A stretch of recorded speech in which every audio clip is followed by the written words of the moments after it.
Hello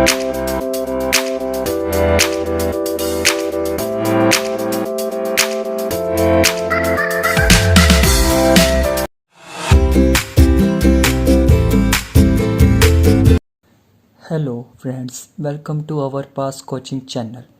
आज हम economics का चैप्टर मल्टीप्लायर के बारे में डिस्कस करेंगे। What is multiplier? In micro economics the concept of multiplier has been borrow from mathematics. भी इन माइक्रो इकोनॉमिक्स ਦੇ ਵਿੱਚ ਤੁਹਾਨੂੰ ਪਤਾ ਨਹੀਂ ਮਾਈਕਰੋ ਤੇ ਮੈਕਰੋ ਇਕਨੋਮਿਕਸ ਕੀ ਹੈ। ਜਿਹੜੀ ਮਾਈਕਰੋ ਹੈ ਉਹ ਤੇ ਸਿੰਗਲ ਯੂਨਿਟ ਨਾਲ ਡੀਲ ਕਰਦੀ ਹੈ, ਜਿਹੜੀ ਮੈਕਰੋ ਹੈ ਉਹ ਆਪਣੇ ਕੋਲ ਕੀ ਲਾਰਜ ਨਾਲ ਕੀ ਕਰਦੀ ਹੈ, ਡੀਲ ਕਰਦੀ ਹੈ, ਮਤਲਬ ਨੈਸ਼ਨਲ ਨਾਲ ਕੀ ਕਰੂਗੀ, ਇਹ ਡੀਲ ਕਰੂਗੀ। ਕਿ in macro economics the concept of multiplier has been borrow from mathematics. ਵੀ ਜਿਹੜਾ ਮਲਟੀਪਲਾਇਰ ਹੈ ਇਹ ਆਪਣੇ ਕੋਲ ਕੰਸੈਪਟ ਇਹ ਕਿੱਥੋਂ ਲਿਆ ਗਿਆ? ਮੈਥਮੈਟਿਕਸ ਤੋਂ ਲਿਆ ਗਿਆ, ਮਤਲਬ ਕਿ ਗਣਿਤਿਕ ਭਾਸ਼ਾ 'ਚੋਂ ਲਿਆ ਗਿਆ ਆਪਣੇ ਕੋਲ। The term multiplier in mathematics is use for the जब हम मैथमैटिक्स ਵਿੱਚ ਜਿਹੜੀ ਟਰਮ ਹੈ ਮਲਟੀਪਲਾਈ ਆਪਾਂ ਕਿਸ ਰੂਪ ਵਿੱਚ ਉਹਨੂੰ ਯੂਜ਼ ਕਰਦੇ ਹਾਂ। ਮਲਟੀਪਲਾਈ ਆਪਾਂ ਨੂੰ ਪਤਾ ਜੇ ਮੈਥਮੈਟਿਕਸ 'ਚੋਂ ਇੱਕ ਨੰਬਰ ਨੂੰ ਆਪਾਂ ਕੀ ਹੈ ਅਨਦਰ ਨੰਬਰ ਨਾਲ ਕੀ ਕਰਦੇ ਹਾਂ, ਮਲਟੀਪਲਾਈ ਕਰਦੇ ਹਾਂ, ਉਹ ਕੀ ਹੁੰਦਾ ਮਲਟੀਪਲਾਇਰ ਹੁੰਦਾ। ਸੇਮ ਇਸੇ ਤਰ੍ਹਾਂ ਇਹ ਚੈਪਟਰ ਦੇ ਵਿੱਚ ਹੋਊਗਾ। ਕਹਿੰਦਾ term multiplier in mathematics is used for that number which is multiply by another number. ਵੀ ਜਦੋਂ ਆਪਾਂ ਮੈਥ 'ਚ ਇੱਕ ਨੰਬਰ ਨੂੰ ਦੂਜੇ ਨੰਬਰ ਨਾਲ ਮਲਟੀਪਲਾਈ ਕਰਦੇ ਹੋ ਕੀ ਹੁੰਦੀ ਆਪਣੀ ਮਲਟੀਪਲਾਇਰ ਹੁੰਦੇ ਹੈ, ਜਿਹ 'ਚ ਮਲਟੀਪਲਾਈ ਹੁੰਦੇ ਜਿਹਨੂੰ ਇਕਨੋਮਿਕਸ ਵਿੱਚ ਕੀ ਕਹਿੰਦੇ ਆ ਮਲਟੀਪਲਾਇਰ ਕਹਿੰਦੇ ਆ। For example if N investment of 1000 rupees, ਕਿੰਨੀ ਆਪਾਂ ਇਨਵੈਸਟਮੈਂਟ ਕਿੰਨੀ ਕੀਤੀ ਹੈ 1000 ਰੁਪੀਜ਼ ਇਨੇ ਬਿਜ਼ਨਸ ਦੇ ਵਿੱਚ। Yield N income of 2000 rupees, ਆਪਾਂ ਨੂੰ ਉਹ ਤੋਂ ਇਨਕਮ ਕਿੰਨੀ ਹੋਈ?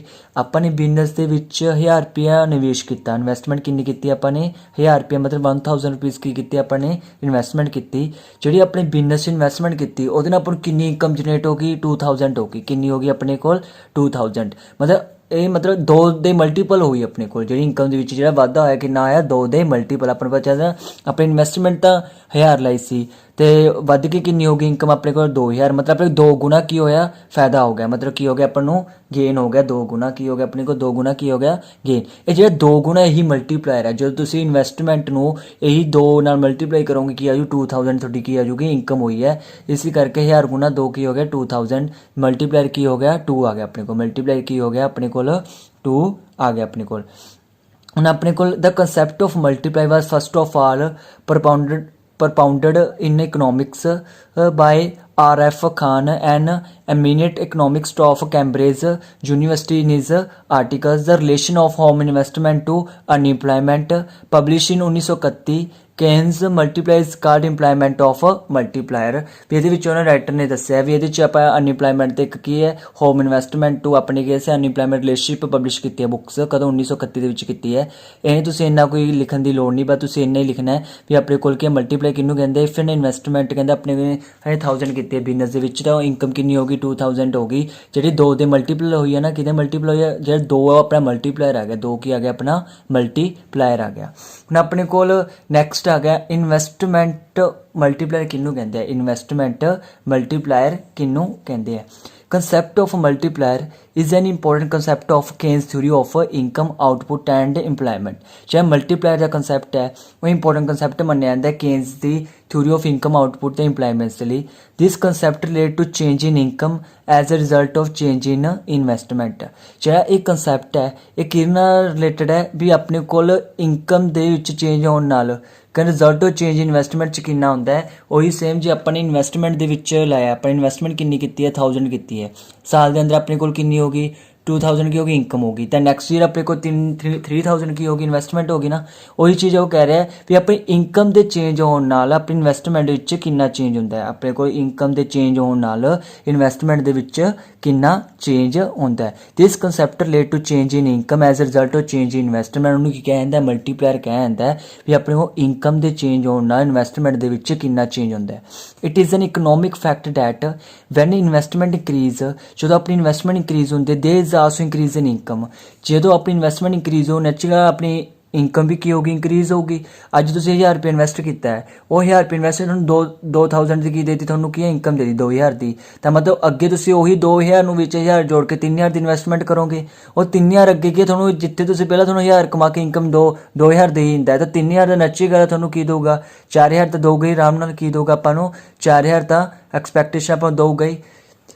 कहता उसी तरह कहता अपने को but increase in income is not exactly the same as an increase in investment. कहता अपने को जी इंक्रीज इन इनकम होंगे भी एग्जैक्टली यही नहीं होंगे भी सेम उन्नी इन्वेस्टमेंट की होगा इंक्रीज होगा, rather it many times more than the increase in investment. जी अपनी इनकम के होंगे इन्वेस्टमेंट तो काफ़ी गुना की होंगे ज़्यादा होंगे, जी इनकम वाधा होंगे वो अपनी इन्वेस्टमेंट तो की है काफ़ी टाइम की होंगे ज़्यादा वाधा होंगे है। The number of time it increase called multiply, भी जिन्नी टाइम अपने वाधा होया होगा, नंबर ऑफ टाइम होंगे भी जिन्नी टाइम अपनी की इनकम के वाधा आया होगा उन्होंने की कहा जाऊगा मल्टीप्लायर कहा जाए। जिमें उत्थे अपने देखे से ना 1000 रुपये इन्वेस्ट किया अपनी इनकम कितनी 2000, मतलब किन्ने मल्टीपल हो गए 2 दे मल्टीपल हो गए, वो की हो गया अपने भी जिन्नी नंबर ऑफ टाइम इंक्रीज होगा वो की होगा अपना मल्टीप्लायर हो गया, वो की हो गया अपने को मल्टीप्लायर हो गया। ये एक कोई मर्जी की यदि डेफिनेशन दे दियो राइटर दी भी, राइटर की कहता अपने को केन्जियन कंसैप्ट कहता भी मल्टीप्लाई की रिलेशनशिप करता है इन्वेस्टमेंट ते इनकम दे विच करता है, कि इन्वेस्टमेंट ते इनकम दे विच की करता है रिलेशनशिप शो करता है। केन्जियन का कंसैप्ट यही कहता सी भी मल्टीप्लाई विच रिलेशनशिप शो करता है इन्वेस्टमेंट ते इनकम दे विच करता है, इन्वेस्टमेंट ते इनकम करके इनू की कहा जाता इन्वेस्टमेंट मल्टीप्लायर कहा जाता है। ਹੁਣ ਉਸ ਤੋਂ ਬਾਅਦ ਨੈਕਸਟ ਕੀ ਕਹਿੰਦਾ, ਫੋਰ ਐਗਜ਼ਾਮਪਲ ਇਹਨਾਂ ਨੇ ਲੈਤੀ ਕਹਿੰਦੇ ਬਾਈ ਇੰਕਰੀਜ਼ਿੰਗ investment by 5 crore ultimate increase in income ਕਿੰਨਾ ਹੋਗੀ 20 ਕਰੋੜ। ਠੀਕ ਹੈ, ਆਪਾਂ ਨੇ ਇਨਵੈਸਟਮੈਂਟ ਕਿੰਨੀ ਇੰਕਰੀਜ਼ ਕੀਤੀ 5 ਕਰੋੜ ਨਾਲ, ਆਪਣੀ ਇਨਕਮ ਦੇ ਵਿੱਚ ਕਿੰਨਾ ਵਾਧਾ ਹੈ 20 ਕਰੋੜ। ਹੁਣ ਤੁਹਾਨੂੰ ਦੱਸਿਆ ਜੀ ਮਲਟੀਪਲਾਈ ਕੀ ਹੁੰਦਾ ਹੈ, change in income divide change ਇਨ ਆਪਣੇ ਕੋਲ ਕੀ ਹੁੰਦਾ ਇਨਵੈਸਟਮੈਂਟ। 20/5 ਕਿੰਨਾ ਹੋ ਗਿਆ 4 ਹੋ ਗਿਆ, 20/5 ਕਿੰਨਾ ਹੋ ਗਿਆ ਆਪਣੇ ਕੋਲ 4 ਹੋ ਗਿਆ। ਆਹ ਦੇਖੋ ਤੁਹਾਨੂੰ ਫਾਰਮੂਲਾ ਦੱਸਦੀ ਮਲਟੀਪਲਾਈ, ਜਿਹੜਾ ਮਲਟੀਪਲਾਈ ਹੈ ਉਹਨੂੰ ਕਿਸ ਰੂਪ ਵਿੱਚ ਆਪਾਂ ਕੀ ਕਰਾਂਗੇ ਸ਼ੋ ਕਰਾਂਗੇ, ਉਹ ਚੀਜ਼ ਦੇਖਿਓ ਆਪਣੇ ਕੋਲ। ਮਲਟੀਪਲਾਇਰ ਨੂੰ ਆਪਾਂ ਕੇ ਨਾਲ ਕੀ ਕਰਦੇ ਹਾਂ ਡਿਨੋਟ ਕਰਦੇ ਹਾਂ, ਕਿਹਦੇ ਨਾਲ ਡਿਨੋਟ ਕਰਦੇ ਹਾਂ ਆਪਾਂ ਕੇ ਦੇ ਨਾਲ ਕੀ ਕਰਦੇ ਹਾਂ ਡਿਨੋਟ ਕਰਦੇ ਹਾਂ ਮਲਟੀਪਲਾਇਰ ਨੂੰ ਕੇ ਦੇ ਨਾਲ। ਇਹਦਾ ਫਾਰਮੂਲਾ ਹੁੰਦਾ ਹੈ change in income divide change in investment, change in income divide change in investment. ਹੁਣ ਆਪਣੇ ਕੋਲ ਐਗਜ਼ਾਮਪਲ 'ਚ ਦਿੱਤੇ ਹੀ ਪਏ ਆਪਣੇ ਕੋਲ ਵੀ ਆਪਣੇ ਕੋਲ ਕੀ ਹੈ ਇਨਵੈਸਟਮੈਂਟ ਇੰਕਰੀਜ਼ ਕਿੰਨੀ ਹੋਈ ਹੈ 5 ਕਰੋੜ, ਅਲਟੀਮੇਟ ਇਨਕਮ 'ਚ ਕਿੰਨਾ ਵਾਧਾ ਹੋ ਗਿਆ 20 ਕਰੋੜ। ਮਤਲਬ ਜਿੰਨੀ ਇੰਕਰੀਜ਼ ਹੋਈ ਹੈ ਆਪਣੇ ਕੋਲ 20 ਕਰੋੜ ਹੋਈ ਹੈ ਨਾ ਇੰਕਰੀਜ਼, ਤੇ ਇਨਵੈਸਟਮੈਂਟ ਕਿੰਨੀ ਚੇਂਜ ਹੋ ਕੇ ਇੰਕਰੀਜ਼ ਹੋਈ ਹੈ 5 ਕਰੋੜ। ਤਾਂ ਆਪਣੇ ਕੋਲ ਕੀ ਆ ਗਿਆ ਇਨਕਮ ਤਾਂ 20 ਕਰੋੜ ਹੋਈ ਹੈ, ਉਹ ਕਿੰਨੀ ਹੋਈ ਹੈ ਇਨਵੈਸਟਮੈਂਟ 5 ਕਰੋੜ। ਤਾਂ ਆਪਣੇ ਕੋਲ ਕਿੰਨਾ ਆ ਗਿਆ 4 ਟਾਈਮ 4 ਟਾਈਮ ਕੀ ਆ ਗਿਆ ਮਲਟੀਪਲਾयर आ गया, ਕੀ ਆ ਗਿਆ ਆਪਣੇ ਕੋਲ 4 ਟਾਈਮ ਕੀ ਹੋ ਗਿਆ ਇਹਨੂੰ ਕੀ ਹੈ कैंसिल करके ਕੀ ਆ ਗਿਆ 4 ਟਾਈਮ ਕੀ ਆ ਗਿਆ ਮਲਟੀਪਲਾयर आ गया। ਇਹ ਸੀ ਆਪਣਾ ਕੀ ਹੈ ਮਲਟੀਪਲਾयर, ਇਹ ਕੀ ਸੀ ਆਪਣੇ ਕੋਲ ਮਲਟੀਪਲਾयर। ਵੀ ਇਹਦੀ ਹੁਣ ਆਪਾਂ ਇਸੇ ਤਰ੍ਹਾਂ ਦੇਖ ਸਕਦੇ ਹਾਂ ਵੀ ਮਲਟੀਪਲਾयर ਕੀ ਆਪਣੇ ਕੋਲ ਵੀ ਚੇਂਜ ਇਨ ਇਨਵੈਸਟਮੈਂਟ, जो अपने इन्वेस्टमेंट जो इनकम चेंज आऊ, जो इनकम कंजप्शन चेंज आऊ, फिर कंजप्शन की चेंज आऊगी अपने को इनकम के चेंज आऊगा। इसी तरह की है इनू की कहा जाता है मल्टीप्लायर कहा जाता है, इनू की कहा जाता आप मल्टीप्लायर।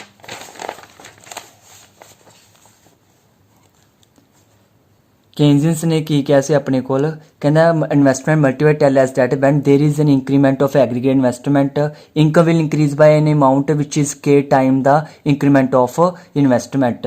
हुण के किनू डिनोट किया गया सी, मैं तुहानूं दस्सी आपां मल्टीप्लायर नूं लैके चलना है, के किनू लैके चलना आपां ने मल्टीप्लायर नूं लैके चलना आपां ने। मल्टीप्लायर नूं आपां नूं पता ही केन्स ने यही कहा सी भी जिहड़ा अपने कोल इन्वेस्टमेंट मल्टीप्लायर है वो आपां नूं दसदा भी अपनी इन्वेस्टमेंट विच वाधा होण नाल इनकम दे विच किन्ना वाधा होऊगा, जिन्नी अमाउंट गुना वाधा होगा उन्होंने की कहा जाऊगा मल्टीप्लायर कहा जाऊगा। जिमें थोड़ा उत्ते एग्जाम्पल दी सी, जिमें अपने कोल 1000 रुपया सी तो इनकम कितनी हुई 2000, मतलब 1000 में जो 2 ना गुना करो 2 की है मल्टीप्लायर है, 2 की अपने कोल मल्टीप्लायर। तो आप के नू की है मल्टीप्लायर ने नोट किया, इस करके की है उन्नी टाइम का इंक्रीमेंट की होगा इन्वेस्टमेंट होगा। लिखा ना amount which is K time the increment of investment, के नू की क्या है मल्टीप्लायर कहा गया। मल्टीप्लायर का फार्मूला थोड़ा मैं दस दिता change in income divide change in initial investment, K is equal to delta Y बटे डेल्टा आई। डेल्टा वाई नू की कहते चेंज इन इनकम तो डेल्टा आई नू की कहते चेंज इन इन्वेस्टमेंट। इसी तरह आपने की किया उन्हें कहते इंडिया में गौरमेंट है इन्वेस्टमेंट करती है 100 करोड़ इन विलेज इकॉनमी तो generate employment opportunity result of national income कितनी इंक्रीज हो जाती है 200 करोड़। ये फार्मूले पुट कर दो change in income 200, change in investment कितनी 100 की गौरमेंट ने कितनी मल्टीप्लायर आ गई 2 आ गई, मल्टीप्लाई कितनी होगी 2 आ गई। जे ही इनकम इंक्रीज बाई कितनी हो जाए 300 करोड़ आ जाए, कितनी हो जाए इनकम करो इंक्रीज 300 करोड़ तो अपने को 300/100 कितना आ गया 3 टाइम्स आ जाए, 300/100 की आजू 3 टाइम्स। हुण अपने रिलेशनशिप बारे दसना है भी रिलेशनशिप की है ये अपने को मल्टीप्लायर ते MPC के विचकार।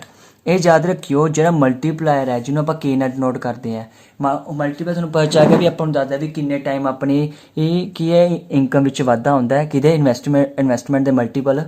ਕਹਿੰਦਾ ਹੁਣ ਆਪਣੇ ਨੂੰ ਪਤਾ ਹੈ ਜਿਹੜਾ ਮਲਟੀਪਲਾਇਰ ਹੈ ਅਤੇ MPC ਹੈ, ਇਹਦੇ ਵਿੱਚ ਹਮੇਸ਼ਾ ਪੋਜ਼ਿਟਿਵ ਰਿਲੇਸ਼ਨਸ਼ਿਪ ਹੁੰਦਾ ਹੈ। ਕੀ ਹੁੰਦਾ ਹਮੇਸ਼ਾ ਪੋਜ਼ਿਟਿਵ ਰਿਲੇਸ਼ਨਸ਼ਿਪ ਹੁੰਦਾ ਹੈ। ਜਿੰਨੀ ਵੱਧ MPC ਹੋਊਗੀ ਉਨੀ ਵੱਧ ਮਲਟੀਪਲਾਇਰ ਹੋਊਗਾ, ਜਿੰਨੇ ਘੱਟ MPC ਉਨਾ ਘੱਟ ਕੀ ਹੋਊਗਾ ਆਪਣਾ ਮਲਟੀਪਲਾਇਰ ਹੋਊਗਾ। ਅੱਜ ਤੁਹਾਨੂੰ ਇਹਦੇ ਰਿਲੇਸ਼ਨਸ਼ਿਪ ਬਾਰੇ ਦੱਸਾਂਗੇ ਵੀ ਕਿਵੇਂ ਆਪਾਂ ਰਿਲੇਸ਼ਨਸ਼ਿਪ ਪ੍ਰੂਵ ਕਰਕੇ ਦਿਖਾਵਾਂਗੇ ਵੀ ਮਲਟੀਪਲਾਇਰ ਦਾ ਵੀ MPC ਨਾਲ ਕੀ ਰਿਲੇਸ਼ਨਸ਼ਿਪ ਹੈ। ਇਨ ਦਾ ਵਰਡਸ ਆਫ ਕੋਰੀਹਾਰਾ, ठीक है, कोरिहारा, the value of multiply is an factor determinate by the margin capacity to consumed. भी जी वैल्यू ऑफ मल्टीप्लाई है वो कि डिटरमिनेट किया गया MPC द्वारा की करांगे आप इनू डिटरमिनेट करांगे। Higher the margin capacity to consumed, भी जिन्नी ज़्यादा अपनी MPC होगी उन्नी ज़्यादा मल्टीप्लायर की होगा ग्रेटर होगा। ऑन द कॉन्ट्रेरी मतलब उल्ट, जिन्नी घट MPC होगी उन्नी घट की होगा मल्टीप्लाई होगा। It is so because from the point of the entire economy, भी आप देखी जाए इकॉनमी के पॉइंट ऑफ व्यू तो कहता expenditure of one individual is the income of another's. कहता जे अपना खर्चा किसी दूसरी दी इनकम हो, आप किसी बाजार च जाने हैं, किसी तो आप कोई चीज़ खरीदने जाने हैं, आप कोई चीज़ खरीद ली, सपोज कोई ब्रैड खरीद ली, आप ब्रैड खरीद लिया, जिद अपना तो खर्चा हो गया तो दूजे की की होगी इनकम होगी जिदों आप खरीद के लियाते हैं। तो कहता एक्सपेंडिचर ऑफ वन इंडिविजुअल, कहना एक का खर्चा होंगे is the income of another, मतलब दूजे की होंगी है इनकम होंगी है। वैन इन्वेस्टमेंट इज इंक्रीज्ड, जिमें जिमें अपनी इन्वेस्टमेंट च वाधा होगा उमें इनकम ऑफ पीपल की होगी इंक्रीज होगी। They spend A part of the this increase income on consumption, जिमें जिमें लोगों की आमदन च वाधा होगा वो आदि आमदन का कुछ हिस्सा किते खर्च करेंगे, कंजप्शन से खर्च करेंगे, किते खर्च करेंगे कंजप्शन से, बाकी हिस्सा की रखेंगे सेव रखेंगे। तो कहना how much of their income of people would spend on consumption depend on the margin capacity consume. भी हुण अपन ये देखना है भी लोग आपकी आमदन का कंजप्शन से कितना खर्च करते हैं, वो किते डिपेंड करता है MPC ते, वो किते डिपेंड करता है MPC ते, किते मार्जिन कैपेसिटी भी जे लोगों को जी आमदन है भी वह कंजप्शन से कितना खर्च करता है, भोग से कितना खर्च करते हैं, वो अपनी किते डिपेंड करता है MPC से डिपेंड करता है। जिन्नी वध MPC होगी उन्नी सेविंग की होगी घट होगी, लोग की है खर्च वध कर रहे हैं, सेविंग की कर रहे हैं घट कर रहे हो। लिखा ना if margin capacity consume is more than way spend large portion of their income on consumption. भी आप इतों पता भी जे MPC वध होगी मतलब खर्च की ज़्यादा कर रहा है तो वो आदि इनकम का ज़्यादा पोर्शन किते कर रहा है कंजप्शन से खर्च कर रहा है। एज अ रिजल्ट कि वो expenditure of consumption income of some other people will increase. कहना अपनी तो खर्चा वध गया पर नाल कहना अदर पीपल्स की इनकम की हो जाती है इंक्रीज हो जाती है, की हो जाती है अपने को इंक्रीज हो जाती है। Also spend some part of the increase income on consumption. कहता आपको पता है जी अपनी some part of the income increase हुई आप कितने कंजप्शन से खर्च करते हैं। Which will cause is the income of जेट अदर पीपल, दूजे की इनकम की वधदी होंगी है जो आप खरीद के लियाने हैं। तो दिस प्रोसैस उदों तक ही चलता रहता है जो तक कंजप्शन की नहीं हो जाती, जीरो नहीं हो जाती, कंजप्शन एक्सपेंडिचर फॉल की नहीं हो जाता, जीरो नहीं होता। एक मतलब प्रोसैस उदों तक चलता रहता है जो आप खरीद लिया गां कि वो इनकम च वाधा, अगले ने खर्च कर लिया वो दूजे की इनकम होगी, ये प्रोसैस उदों तक चलता है जो तक कंजप्शन की नहीं हो जाता, एक्सपेंडिचर जीरो नहीं होता। दस increase in investment does not cause increase in income in the same proportion. तो आप कह सकते हैं भी जिन्नी इन्वेस्टमेंट च वाधा होंदा है भी जरूरी नहीं होंदा भी उन्नी इनकम दे विच वाधा होगा, उन्नी इनकम दे विच की होगा वाधा होगा same proportion they which. Rather ultimate increase in income many time more than the increase in investment. भी हो सकता है अपने की है जिन्नी इन्वेस्टमेंट वो तो कई टाइम की अपनी इनकम विच की हो सकता है वाधा हो सकता है, 2 टाइम भी हो सकता है, 3 टाइम भी हो सकता है, 4 टाइम भी हो सकता है। तो इत्थों प्रूफ होंदा है ना भी जरूरी नहीं होंदा भी अपने को जिन्नी इन्वेस्टमेंट उन्ना ही वाधा होगा, वो तो वध के मैनी टाइम की हो जाता है इंक्रीज हो जाता है। The value of this many time more increase in income. तो कहता है जी वैल्यू होंगी है मैनी टाइम मोर इंक्रीज उन्होंने की कहा जाता है मल्टीप्लाई कहा जाता है। वो किते डिपेंड करती है MPC डिपेंड करती है, जिन्नी ज़्यादा MPC होगी उन्नी ज़्यादा अपने को मल्टीप्लायर होगा, जिन्नी घट MPC होगी उन्ना घट की होगा अपने को मल्टीप्लायर। आप कह सकते हैं ना भी जो मल्टीप्लायर तो MPC वो की है डायरैक्ट रिलेशनशिप है, की है अपने को डायरैक्ट रिलेशनशिप है, उन्होंने भी मतलब पॉजिटिव रिलेशनशिप है। हूँ आप प्रूव करके दिखावांगे भी मल्टीप्लायर का MPC ने की रिलेशनशिप है। Relation between multiplier and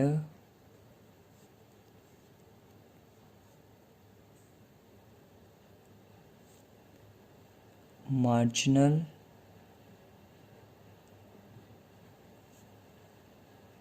propensity to consume।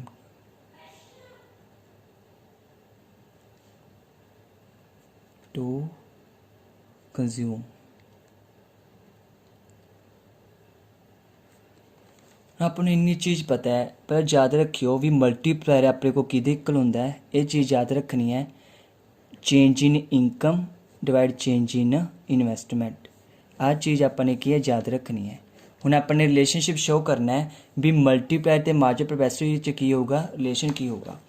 आपां नूं पता है भी जिहड़ी हुंदी है income is equal to consumption plus investment. Consumption plus की होंदी है, इन्वेस्टमेंट होंदी है। कंजप्शन सी नूं की डिनोट किया गया है कंजप्शन प्लस आई नूं की डिनोट किया गया इन्वेस्टमेंट। क्योंकि आपको पता है अपने को सपोज करो अज की है एक दिन के 500 रुपया कमाने जे आप एक दिन की कमाने 500, वो आपने की किया 300 रुपया खर्च कर लिया, 200 अपनी सेविंग की होंगी इन्वेस्टमेंट होंगी जी आप कितने ना कितने की होंगी है इन्वेस्ट की होंगी है। तो आप लिखा भी इनकम इज इक्वल टू की होंगी अपनी कंजप्शन प्लस इन्वेस्टमेंट, भी जिन्ना अपने खर्च प्लस जिन्नी अपनी की सेविंग की इन्वेस्टमेंट की अपनी की होंगी है टोटल इनकम होंगी है। मल्टीप्लाई हुण कर दो इनू मल्टीप्लाइड बाय डेल्टा। ठीक है, डेल्टा ना की कर दो मल्टीप्लाई कर दो delta y delta c plus delta i. Clear है इन्ना। हुण उस तो बाद डिवाइड बाय डेल्टा वाई ना की कर दो इनू डिवाइड करो। डेल्टा आंदा चेंज इन मतलब चेंज इन इनकम ना की कर दो डिवाइड कर दो delta y divide delta y is equal to की आ गया delta c by delta y plus delta i बटे डेल्टा वाई। डेल्टा वाई ने कैंसल होकर एक आ गया अपने को। हुण आपां नूं पता है चेंज इन कंजप्शन में चेंज इन इनकम किहदे हुंदा है, क्योंकि MPC जिहड़े इज इक्वल टू हुंदा है मार्जिन प्रोपेसिटी टू कंजप्शन, उन्होंने की क्या आंदा है change in consumption divide change in income हुंदा। वो की हुंदी अपनी चेंज इन इनकम, भी कंजप्शन चेंज होना इनकम दे विच कितना चेंज होया, वो अपनी MPC का ये फार्मूला होंदा है। ठीक है, change in consumption divide change in income. तो आप इनू MPC लिख सकते हैं ना, डेल्टा सी तो डेल्टा वाई नूं की लिख सकते हैं MPC नूं की कहते हैं मार्जिनल प्रोपेंसिटी टू कंज्यूम। हूँ प्लस डेल्टा वाई किनू कहते हैं, क्योंकि देखो मल्टीप्लाई का फार्मूला तो होंगे डेल्टा वाई बटे डेल्टा आई। तो देखिए हूँ डेल्टा आई बटे डेल्टा वाई। ठीक है, तो इनू फिर रिवर्स कर देने हैं, तो डेल्टा वाई बटे आई बन जू, मतलब आप इनू की लिख सकते हैं 1 बटे के लिख सकते हैं। की लिख सकते हैं 1 बटे के, क्योंकि के किनू डिनोट किया गया है मल्टीप्लाई नूं, की डिनोट किया गया है मल्टीप्लाई नूं। हुण तुसीं के दी वैल्यू इत्थे पुट करके देखो डेल्टा वाई बटे डेल्टा आई, तो ये निकल के आऊगा अपने को बाद चों जो डेल्टा वाई बटे डेल्टा आई, तो डेल्टा आई उत्ते चला जाऊ तो डेल्टा आई बटे डेल्टा वाई, तो इस करके इनू की लिख सकते हैं 1 बटे की लिख सकते हैं आप के लिख सकते हैं, के लिख सकते हैं आप इनू 1 बटे के लिख सकते हैं। हुण चलो ठीक है 1 बटे के लिख लिया हुण अपने को। हुण आपां की लिखिए इनू 1 माइनस MPC नूं इधर लैके ये आ गया 1 बटे के, 1 बटे की आ गया के। हुण आप मल्टीप्लाई ना शो करना भी MPC का की रिलेशनशिप होंदा है, तो आप इनू ऐ की लिख सकते हैं के इज इक्वल टू 1 सही 1 माइनस MPC भी लिख सकते। देखो क्रॉस मल्टीप्लाई ना गुणा करके देखो के ये मल्टीपल ही रहूगा, मल्टीप्लाई ऐ हुण आप इत्थे करके दे लो के ये मल्टीपल ही है, इस करके मैंने उन्होंने उधर लै गया इनू इधर है, तो मल्टीप्लाई की वैल्यू कितनी आ गई 1 सही 1 माइनस MPC आ गई, 1 सही की आ गई 1 माइनस MPC। ਇਹਦਾ ਕੀ ਹੈ ਇੱਕ ਤਰ੍ਹਾਂ ਦਾ ਕੀ ਹੈ ਰਿਲੇਸ਼ਨਸ਼ਿਪ ਹੈ, ਇਹਦਾ ਨਾਲ ਕੀ ਹੋ ਗਿਆ ਰਿਲੇਸ਼ਨਸ਼ਿਪ ਹੈ ਜਿਹਨਾਂ ਤੁਸੀਂ ਕੀ ਕਰ ਸਕਦੇ ਹੋ ਮਲਟੀਪਲਾਈ ਦੀ ਕੀ ਵੈਲਿਊ ਫਾਈਂਡ ਆਊਟ ਕਰ ਸਕਦੇ ਹੋ ਜੇ ਤੁਹਾਨੂੰ MPC ਦੀ ਕੀ ਦਿੱਤੀ ਹੋਈ ਹੈ ਵੈਲਿਊ ਦਿੱਤੀ ਹੋਈ ਹੈ। पता चल गया जो थोड़ा उत्थे रिलेशनशिप आ जाए पहले तो मीनिंग दसना भी जिन्नी अपने कोल भी कोई भी पीपल का खर्च करता है तो दूसरी की होगी इनकम होगी, ये फिर अगले का खर्च हो फिर अगले की इनकम उदों तक चलता है जो कंजप्शन की ना हो जाए जीरो नहीं हो जाए, तो अपने प्रूफ होंगे भी इत्थे भी अपनी इन्वेस्टमेंट च वाधा होंदा है, जिन्ना वाधा उन्नी जरूरी नहीं इनकम उन्ना वाधा होगा, क्योंकि जी income many time of investment च वाधा होंदा अपने को भी जी इनकम वाधा होंदा है वो मैनी टाइम ऑफ इन्वेस्टमेंट का होंदा है कि होंदा मैनी टाइम ऑफ इन्वेस्टमेंट का होंदा है। बस तुसीं लिखना है income is equal to consumption plus investment, उन्होंने मल्टीप्लाई डेल्टा ना कर देना है, फिर बाद चो डेल्टा वाई ना डिवाइड करके की है आप इनू कैंसल कर देंगे, ये MPC का फार्मूला होंदा है डेल्टा सी बटे डेल्टा वाई, ये की होंदा आप 1 बटे के लिख सकते हैं। हुण आप इनू इधर लै आने माइनस च, तो अपने को 1 बटे के की दिया गया ये आप के is equal to 1 minus MPC भी की है लिख सकते हो कि ये मल्टीपल के विच ही है। ठीक है, सो एक ही अपने होगा रिलेशनशिप। सो फ्रेंड्स आज का टॉपिक यहीं पर कंप्लीट होता है, नेक्स्ट टॉपिक हम नेक्स्ट वीडियो में डिस्कस करेंगे। Thank you friends.